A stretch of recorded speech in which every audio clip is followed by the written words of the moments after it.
నమస్తే, good morning sir. ఈ రోజు మనం ఇక్కడ బిఎం సుగూరు, ఆదోని మండలం బిఎం సుగూరులో ఉన్నాము.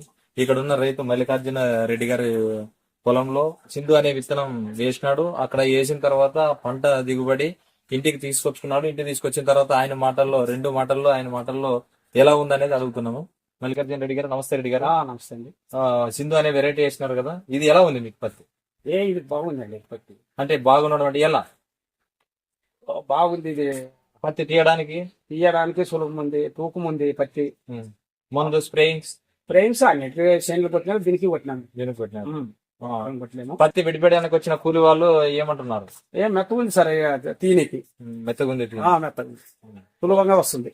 ఓకే, ఎకరాకి ఎన్ని క్వింటాలు వచ్చింది? మనం 15 అనుకుంటే 20 క్వింటాలు కూడా వచ్చింది. 20 క్వింటాలు 20 క్వింటాలు 50 క్వింటాలు వచ్చింది. 20 క్వింటాలు ఎకరాకే? ఎకరా ఒక ఎకరా sir. Okay, thank you friends. Thank you.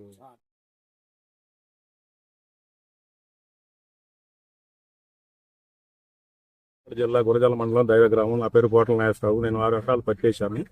ఈ సంవత్సరం సింధు వెరైటీ బాగుంది. బెట్ట కూడా బాగా తట్టుకుంది. కాయ సైజు బాగుంది. రసం పిలిచే పురుగు కూడా తట్టుకుంది. పత్తి తీయటానికి బాగా అనుకూలంగా ఉంది. కూలీలు కూడా తక్కువ పట్టిండ్రు. పత్తి ధర కూడా అన్ని రకాల కంటే కూడా వెరైటీగా ఉంది కాబట్టి బాగా టేబుల్ వచ్చింది కాబట్టి మాకు ఒక 500 రూపాయలు ఎక్కువ ఎక్స్ట్రా పత్తి కూడా కొన్నారు. వేసుకోదగ్గ విత్తనం ఇది.